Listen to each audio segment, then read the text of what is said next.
మా దేవుడును, మన రక్షకుడైనటువంటి యేసుక్రీస్తు నామంలో మీ అందరికి వందనాలు తెలియజేస్తున్నాను.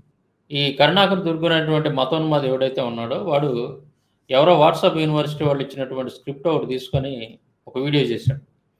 అందులో మరి బైబిల్ గురించి అన్యాయంగా అభాండాలు వేస్తూ, దేవుడు చెప్పినటువంటి విషయాలను కూడా చెప్పలేదంటూ వాటి ఇష్టం వచ్చినట్టు వక్రీకరణ చేసి ఒక వీడియో చేశాడు. అయితే మనం నిన్న వాడికి కౌంటర్‌గా ఒక వీడియో పార్ట్ 1 అనేది మనం రిలీజ్ చేసాం. అందులో మనం ఏం చెప్పామంటే, భూమి యొక్క వైశాల్యం అనేది సూర్యుడి యొక్క వైశాల్యం కంటే పెద్దది అని వీడి యొక్క మత గ్రంథాల్లో రాసుకున్నారు. అంటే భూమి యొక్క వైశాల్యము 50 కోట్ల యోజనాలైతే, సూర్యుడి యొక్క వైశాల్యం 25 కోట్ల యోజనాలు అని చెప్పేసి వాళ్ళ దాంట్లో రాసుకున్నారు. ఇది భాగవతంలో. స్క్రీన్ మీద పెడతాను, మళ్ళీ ఒకసారి చూసుకోండి. అదనమాట. అయితే మనందరికీ తెలిసినటువంటి విషయం. ఇప్పుడు సైంటిస్టులు కూడా చెప్పేది ఏందంటే, భూమి కంటే కూడా సూర్యుడు ఎన్నో రెట్లు సూర్యుడు యొక్క వైశాల్యం అనేది చాలా పెద్దది. ఈ కరుణాకర్ గారు కూడా చెప్పాడు ఆ వీడియోలో. ఏమని చెప్పాడు? చాలా చిన్నది, చిన్న పార్ట్ అసలు అది. భూమి అనేది సూర్యుడితో పోల్చుకుంటే చాలా చిన్నది అని వాడు మాట్లాడుతూ ఉన్నాడు. సరే, వాడు చెప్పిన దాన్నే వాడి గ్రంథాలు ఖండిస్తూ ఉన్నాయి. దాని గురించి మనం ఇప్పుడు చూసాం. అయితే ఇప్పుడు ఇంకొక విషయం ఏంటంటే, సూర్యుడి గురించి వాళ్ళ గ్రంథాల్లో రాసినటువంటి ఒక కథ నేను చదివి వినిపిస్తాను, చూడండి. చాలా కామెడీగా ఉంటుంది. ఇక్కడ చూడండి, శివపురాణం శతరుద్ర సంహిత 20వ అధ్యాయము. ఇక్కడ హనుమంతుని చరిత్ర అని ఉంటుంది. ఏం రాసిందో ఒకసారి నేను చదువుతాను. ఒకానొక సమయంలో అద్భుతమైన లీలలను జరిపేవాడు, సకల గుణాభిరాముడైనటువంటి శంకర ప్రభు, అంటే శివుడు గురించి చెప్తున్నారు ఇదంతా, విష్ణువు యొక్క మోహిని రూపాన్ని చూశాడు. విష్ణువు యొక్క మోహిని రూపం అంటే విష్ణువు ఒక స్త్రీ రూపాన్ని ధరించాడు అనమాట. ఇది పాల సముద్రాన్ని, క్షీరసాగర మధురం అనేటువంటి ఆ కథలో ఇదంతా వచ్చింది అనమాట. ఈశ్వరుడైనటువంటి శంభుడు తన అంతఃకరణాన్ని కాముడు కొట్టినట్లుగా చేసి రామకార్యం కోసం తన వీర్యాన్ని స్ఖలనం చేశాడు. స్త్రీ రూపంలో ఉన్నటువంటి విష్ణువును చూసి శివుడు ఏం చేశాడు? ఆమె అందానికి ముగ్ధుడైపోయి వీర్యస్ఖలనం చేశాడు. సప్తర్షులు ఆ శివుడి చేత వారి హృదయాల్లో ప్రేరేపింపబడిన వాళ్ళై రామకార్యం కోసం ఆ వీర్యాన్ని సాధారణంగా పత్రం నందు స్థాపించారు. ఈ సప్త ఋషులు ఎవరైతే ఉన్నారో, ఈ ఋషులు ఏం చేశారంటే, శివుడి యొక్క వీర్యం, ఆ స్ఖలింపబడినటువంటి శివుడి యొక్క వీర్యాన్ని ఒక ఆకులోకి తీసుకొని ఏం చేశారు? ఆ మహర్షులు రామకార్యం కోసం ఆ శంభుని వీర్యాన్ని గౌతముడి కుమార్తె అయినటువంటి అంజనీదేవి యందు చెవి ద్వారా ప్రవేశపెట్టారు. ఈ అంజనీదేవి అనేటువంటి ఒక స్త్రీ చెవిలో తెచ్చి పోశారు శివుడి వీర్యాన్ని. ఈ ఋషులు ఏం చేశారు? ఈ అంజనీదేవి అనేటువంటి చెవిలో శివుడి యొక్క వీర్యాన్ని పోశారు. తర్వాత కొంతకాలానికి శంభుడు ఆ వీర్యం వల్ల వానర దేహంతో జన్మించాడు. మహాబల పరక్రమాలు కలిగినటువంటి ఆ వానరుడికి హనుమాన్ అని పేరు పెట్టారు. హనుమంతుడు, ఆంజనేయుడు అంతా మొత్తం ఈయనేనమాట. ఇక్కడ కరుణాకర్ గ్రంథాల్లో ఉన్నటువంటి సైన్స్ చూడండి, ఇది ఎంత విరుద్ధంగా ఉందంటే, వీర్యము చెవిలో పోతే పిల్లోడు పుట్టాడు అనమాట. ఇక్కడ స్త్రీ యొక్క చెవిలో వీర్యం పోతే ఇక్కడ అతను బిడ్డని కందనమాట ఆవిడ. ఇదే కాదు, వీళ్ళ గ్రంథాల్లో అడుగడుగున ఏముంటుందంటే, వీర్యాన్ని భక్షించినా సరే పిల్లలు పుడతారు, చెవుల్లో పోసినా సరే పిల్లలు పుడతారు. ఇది పూర్తిగా విరుద్ధం కదా, ఇది అసత్యం కదా. అయినప్పుడు కూడా వీళ్ళ గ్రంథాల్లో రాసుకున్నారు. మహాబలుడు కపిశ్రేష్ఠుడు అయినటువంటి ఆ హనుమంతుడు బాలుడుగా చిన్నపిల్లడుగా ఉన్నప్పుడే సూర్యోదయ కాలంలో ఉదయిస్తున్న సూర్యుడిని చూసి పండు అనుకొని ఆలోచించి వేగంగా వెళ్ళి తేలికగా ఆ సూర్యబింబాన్ని భక్షించాడు. ఏరా కరుణాకర్గా, వింటున్నావా? నువ్వు చెప్పావు కదరా, 14 లక్షల కిలోమీటర్ల వ్యాసం సూర్యుడు అంటే ఏమనుకుంటున్నారా మీరు, ఏమనుకుంటున్నారా అన్నావు కదరా కరుణాకర్గా. మరి హనుమంతుడు బాలుడుగా ఉన్నప్పుడే, చిన్నప్పుడే ఈ 14 లక్షల కిలోమీటర్ల వ్యాసం కలిగినటువంటి సూర్యుడిని భక్షించాడంట. తింటమేంది అసలు? సూర్యుడిని తింటమేందిరా కరుణాకర్గా? కామెడీగా లేదు ఈ కథ. ఇవన్నీ కూడా కట్టు కథలు, పిట్ట కథలు, మైథాలజీ కథలు కదా. ఇవన్నీ కూడా మీరు కల్పించుకున్నాయి కదా. ఈ క్యారెక్టర్లన్నీ కూడా మీరు కల్పించి రాసుకున్న కథలు కదా. ఇది మీరే చెబుతున్నారు కదరా. సైంటిస్టులు కూడా చెబుతున్నారు కదా.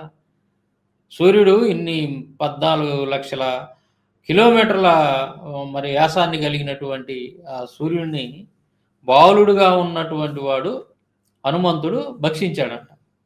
అంటే అతని నోరు, ఆ బాలుడి యొక్క నోరు మరి ఎన్ని కిలోమీటర్లు, ఎన్ని లక్షలు, సుమారు 14 లక్షల కంటే ఇంకా ఎక్కువ లక్షల కిలోమీటర్ల వ్యాసాన్ని కలిగి ఉంటేనేగా దీన్ని భక్షించగలిగేది సూర్యబింబాన్ని. కరుణాకర్ ఎన్ని లక్షల కిలోమీటర్ల వ్యాసం కలిగినటువంటి సూర్యుడిని భక్షించాలి అని అంటే, మరి ఆ పిల్లోడు చిన్నోడు అని చెప్తున్నారు. మరి చిన్న పిల్లోడు కదా, స్త్రీకి పోయి గర్భం నుంచి జన్మించినటువంటి వాడు కదా, మరి అతని నోరు ఇంకెంత పెద్దదై ఉండాలి కరుణాకర్గా? అసలు సూర్యుడి దగ్గరికి వెళ్ళటానికి సాధ్యమేనాది? ఒక చిన్న పిల్లోడు సూర్యుడి దగ్గరికి వెళ్ళడం అనేది సాధ్యమేనా? ఇతడు మహాబలశాలి, శివావతారము అని తెలుసుకొని దేవతలంతా అతన్ని ప్రార్థించారు. ఆ హనుమంతుడు అప్పుడు సూర్యుడిని విడిచిపెట్టాడు. ఆ తర్వాత దేవతల దగ్గర నుండి, మహర్షుల దగ్గర నుండి వరాలను పొందాడు. అది మరి భక్షించాడంట, మళ్ళీ విడిచిపెట్టాడంట. చూడండి ఇక్కడ రాసుకున్నారు, ఏ విధంగా రాసుకున్నారు. ఈ హనుమంతుడు సూర్యుడిని భక్షించాడంట, తర్వాత మళ్ళీ విడిచిపెట్టాడంట. అంటే నాకు అర్థం కాలేదు అసలు ఇది ఎంత కామెడీగా ఉందో చూడండి. ఇది దేవతలంతా ప్రార్థించేసరికి మళ్ళీ ఆ నోట్లో ఉన్నటువంటి సూర్యుడిని మళ్ళీ బయటికి ఎక్కాడంట. మరి హనుమంతుడి నోరు ఎన్ని లక్షల కిలోమీటర్ల వ్యాసాన్ని కలిగి ఉందరా కరుణాకర్గా? ఏరా ఇది ఇట్లాగా మీరు కరుణాకర్ గారు కావచ్చు, వాళ్ళంటి మతోన్మాదులు కావచ్చు, బైబిల్ని పొద్దున్న లెగితే బైబిల్ని లేనిపోయిన అబద్ధాలు చెప్పి వక్రీకరణలు చేసే వాక్యాన్ని విమర్శిస్తున్నటువంటి దుర్మార్గులు ఎవరైతే ఉన్నారో వాళ్ళందరికీ కూడా నేను చెప్పేటటువంటి హితం ఏంటంటే, ముందు మీ గ్రంథాలను చదవండిరా. మీరు మీ గ్రంథాలను చదివితే అందులో రాసినటువంటి విషయాలన్నీ కానీ మీరు చదివితే ఏంది, మీలో ఎవరు కూడా అసలు హిందూ మతంలోనే ఉండరు, అందులో డౌటే లేదు. మీరు చదవక అలా ఉన్నారు, కానీ మీ గ్రంథాల్లో రాసినటువంటి ఇలాంటి విషయాలన్నీ కనుక మీరు చదివారనంటే మీలో ఒక్కడు కూడా హిందూ మతంలో ఉండరు. మీ గ్రంథాలు చదివినవాడు, పూర్తిగా చదివినవాడు, తెలిసినవాడు ఎవడో కూడా హిందూ మతంలో ఎవరో ఉండరు. అందులో ఏమాత్రం కూడా సందేహమే లేదు. ఎందుకంటే ఇది చూడండి, ఇలాంటి కథలు రాసుకున్నారు.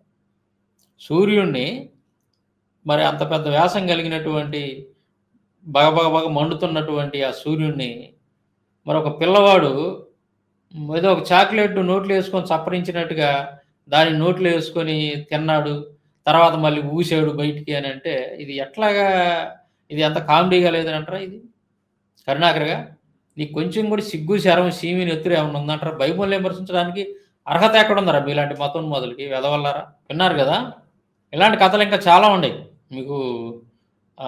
రోజుకు ఒక వీడియోనో, 2 రోజులకు ఒక వీడియోనో, ఆ వీడియో కరుణాకర్ గారు చేసిన వీడియో మీదే నేను చేస్తా. అలాగే బైబిల్ నుండి కూడా ఆన్సర్లు ఇస్తా. మనం బైబిల్ నుంచి సైలెంట్గా ఉండేదే ఉండదు.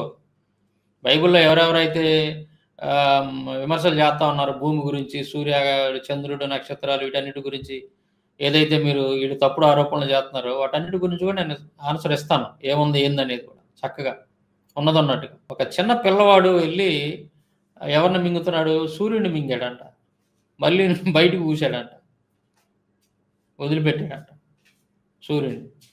మరి కరుణాకర్ గారే చెబుతున్నాడు, ఏమని చెబుతున్నాడు? అసలు 14 లక్షల కిలోమీటర్ల వ్యాసం కలిగినటువంటి సూర్యుడు ఏమనుకుంటున్నారు? అసలు ఈ భూమి కూడా చిన్నది, one of the small part, ఒక డాట్ లాంటిది అని చెప్తా ఉన్నాడు కదా సూర్యుడితో పోల్చుకుంటే. మరి వాడి గ్రంథాలేమో సూర్యుడి కంటే భూమి పెద్దదని చెప్తుంది. అదొక అబద్ధం. తర్వాత ఈ విధంగా ఎవరు పడితే వాళ్ళు మరి సూర్యుడిని మింగేయటానికి ఆ పాములు, తర్వాత వాళ్ళు వీళ్ళు మింగటం ఏంది, ఆ సూర్యుడు వచ్చి పిల్లల్ని గంటం ఏంది స్త్రీలతోటి. ఇది ఎట్టాటి చిన్నపిల్లలు, హనుమంతుడు లాంటి వాళ్ళు పోయి ఆ సూర్యుడిని మింగటం ఏంది? ఎంత ఏం అనిపించట్లేదు. మీరు పెద్ద పెద్ద చదువులు చదువుకున్నారు కదా మీరు. అంటే నేను మిమ్మల్ని విమర్శించడం కాదు, కానీ ఒకసారి ఆలోచించండి అని మాత్రం చెప్తున్నాను. ఏది నిజం, ఏది అబద్ధం ఒకసారి విచక్షణ జ్ఞానంతో ఆలోచించండి. విచక్షణ జ్ఞానం, పెద్ద పెద్ద చదువులు చదువుకున్నటువంటి వాళ్ళు మీరు కూడా ఎందుకు మరి ఇట్లాగా తెలిసి కూడా ఎందుకు ఒకటి అవాస్తవం, ఒకటి అబద్ధం అని తెలిసి కూడా దాన్ని ఎందుకు నమ్ముతున్నారు మీరు? అందులోనే ఎందుకు మీరు మగ్గిపోతున్నారు అనేది నాకు అర్థం కావట్లేదు. తెలిసి కూడా, సరే తెలియకపోతే అది మాకు తెలియదండి అని అనుకోవచ్చు. ఇలాంటి విషయాలు తెలిసి కూడా మీరు గుడ్డిగా వాటిని ఫాలో అవుతున్నారంటే మీరు అంత అంధభక్తుల కింద లెక్క కదా. కాబట్టి సహోదరులు గమనించండి, నేను మతోన్మాదులకు కానీ ఇంకెవరికైనా చెప్పేది ఏంటంటే, నేనేదో మీ మతాలను విమర్శించాలన్న నా ఉద్దేశం కాదు. మీరు బైబిల్కి జోలు వచ్చి బైబిల్లో ఉన్నటువంటి విషయాల్ని వక్రీకరించి లేనిపోయిన అబద్ధాలు చెప్తే మాత్రం నేను మీ యొక్క మత గ్రంథాల్లో ఉన్నటువంటి నిజాలు బయటికి చెప్పాల్సి వచ్చింది. నిజాలు బయటికి చెప్తే ఇది ఇలాగే ఉంటుంది పరిస్థితి. సో ఈ అవకాశాన్ని మాకు మతోన్మాదులే ఇస్తున్నారు. మీలో ఎవరైనా ఐదవ సహోదరులు మీరెందుకండి మా మా గ్రంథాల గురించి ఇలా మాట్లాడతారు, మా గ్రంథాల గురించి మీకెందుకు అని చెప్పేసి మీరు అనుకునే పని అయితే ముందు ఆ మతోన్మాదులు బుద్ధి చెప్పండి. ఆ మతోన్మాదులు ఎవడైతే ఉన్నాడో కరుణాకర్ దుర్గారావు లాంటి మతోన్మాదులు ఎవరెవరైతే సోషల్ మీడియాలో పొద్దున్నలైతే బైబిల్లో ఉన్నటువంటి వాక్యాలను వక్రీకరించి విషం చిమ్ముతా ఉన్నారు, క్రైస్తవుల మీద విషయం చెబుతున్నటువంటి దుర్మార్గులు ఎవరైతే ఉన్నారో వాళ్ళ బుద్ధి చెప్పి వాళ్ళని ఆఫ్ చేయండి మీరు. మేము అసలు మీ మత గ్రంథాలు జోలేరాము, మీ గ్రంథాల గురించి మేము అసలు మాట్లాడము. లేదంటే మాత్రం మీరు గనక బైబిల్ గురించి అబద్ధాలు చెప్తే మాత్రం మేము మీ యొక్క మత గ్రంథాల గురించి నిజాలు చెప్పాల్సి వచ్చింది. అందులో ఏమాత్రం వెనకడుగేసే ప్రసక్తే లేదు. అర్థమైందా? అదనమాట. అరే కరుణాకర్ గారు, నేను మళ్ళీ చెప్తున్నాను నీకు, ఒకసారి చూడు. నువ్వు చెబుతున్నటువంటి ఆ సూర్యుడిని చాక్లెట్లు కనుక పిల్లలు సప్పరిచ్చినట్లు లటక్కన నోట్లు వేసుకొని సప్పరిచ్చినట్టుగా మరి నీ మత గ్రంథాల్లో రాసినటువంటి చిన్నపిల్లలే సూర్యుని చాక్లెట్ లాగా సప్పరిచ్చేస్తున్నారు, గుట్టుకుని మింగుతున్నారు, మళ్ళీ బయటికి పోతున్నారు. ఇదేనంటారా నీ యొక్క మత గ్రంథాలు ఈ విశ్వం గురించి, విశ్వంలో ఉన్నటువంటి ఈ నక్షత్రాలు, గ్రహాలు, ఉపగ్రహాల గురించి ఇస్తున్నటువంటి కరెక్ట్ ఇన్ఫర్మేషన్ ఇదేనా? సిగ్గుశరం ఏమైనా ఉందరా కరుణాకర్ గారు నీకు? వెధవ, ముందు నీ సంగతి ఏందో నువ్వు చూసుకోరా. నీ గ్రంథాల సంగతి ఏందో నువ్వు చూసు. ముందు అవి చదివిసావురా ఎదవ నువ్వు, తర్వాత మిగతా విషయాల గురించి మాట్లాడుగా.